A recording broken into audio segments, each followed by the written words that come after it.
So please write down one word that represents a struggle or obstacle that you've dealt with, deal with, and yeah. I don't know what the future would be, but... Or want to overcome? Yeah. Yeah.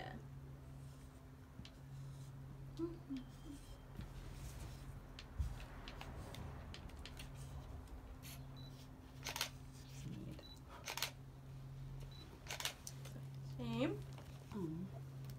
Okay. This is gonna get really deep. Are you guys ready? Yeah. So I'm going to take pictures. Okay. Can you scoot over a little bit? Thanks. Sorry, dude. Georgia, your butt's there, but that's okay. I'll Photoshop it out.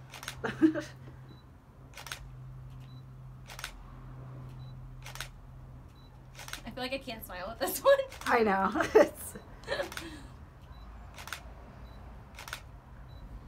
And then I'm going to take a few shots. Just cover your nose and your mouth with it, and then, yeah. Okay.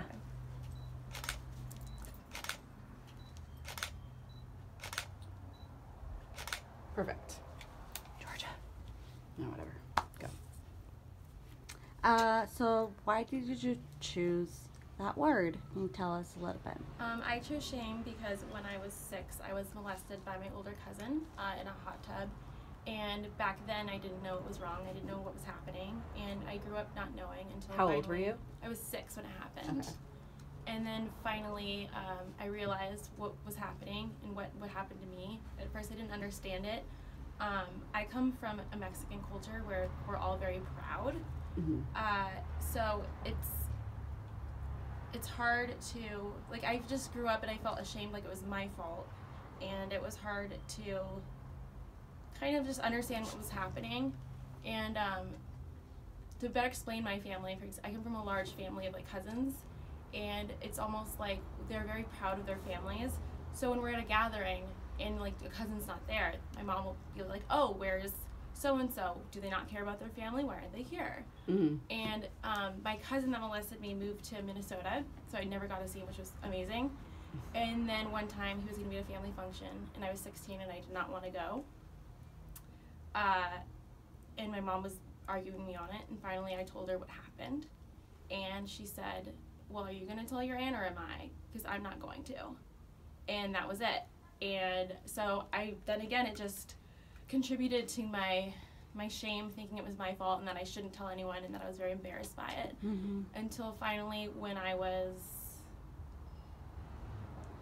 26, 27, about 2-3 years ago, I finally yelled at her. And I confronted her about it, and she was like, I didn't know what to do. And I was like, you could have hugged me and told me everything was going to be okay, that it wasn't my fault. You could have, like, sent me to a therapist, but instead you just did nothing. Yeah. And I feel like today's women also feel that way, that when something happens to them, it's their fault, and that they shouldn't say anything when really it's not their fault. And I think that people should learn that they should say something, and that's the only way that we can truly stop this. Yeah. How have you been working on overcoming this? Seeing a therapist, for one. Also trying to come to the terms that it wasn't my fault. It has nothing to do with me. It's just the person and their mind state. Mm-hmm. How old was he? 16, give or take. Mm-hmm. So he knew what he was doing. Yeah. I mean, I assumed, but I'm just interested to know that. Yeah. What gave you the courage to finally, like, confront your mom about what happened? I feel like as I got older, I always resented her for it. Her and I are very close, but I've always just, like, thought back on that. I never told anyone about it. This is actually my first time telling the story. And then, finally I had it. We were arguing again because I didn't want to go to a wedding in South Carolina. And she was, like, worried about what they'd think if I wasn't there. And finally I just snapped and yelled at her. Yeah. And I was like, why does it matter what people think? Mm-hmm. And then I went back to that story. And I screamed at her and told her what she did to me, and finally, like, she cried. Mm-hmm. And she realized that what she did was wrong. So. Yeah. Have you talked about it since, or has she, like, done anything? Nope. Yeah. Nothing. Yeah. Yeah. I mean, not that you would sit around talking about it all the time, but I don't know. Yeah. Like I said, we're a proud family, and we don't handle shame very well, so I feel like she's just ashamed and she doesn't want to talk about it and she'd rather ignore it. Yeah. I think I don't have any other questions. I had one, but it fell out of my head. 1 second.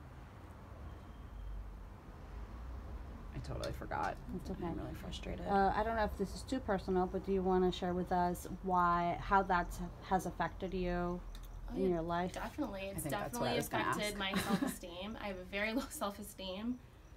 So much so that, like, I worry about what other people think of me. I came out of an emotionally abusive relationship. Like, my last boyfriend told me that I could stand to lose a few pounds, and instead of sticking... and it was the lightest I've ever been, too. And instead of sticking up for myself, I fucking stopped eating. I worked out a lot more, and I tried to lose those few pounds for him. You're tiny. Yeah. I mean...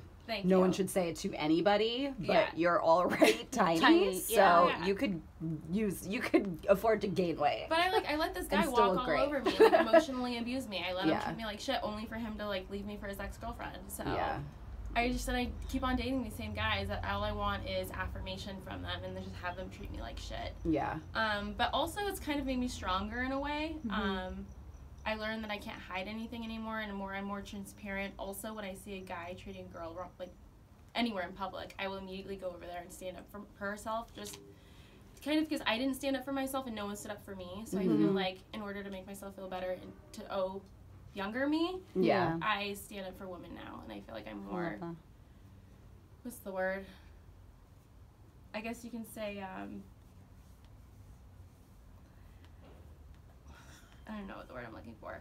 Participative, I guess. I'm more participative in feminist movements and, you know, sticking up for women because no one else will do it. Yeah. So. Love it. Love it. Thank you so much. You're welcome.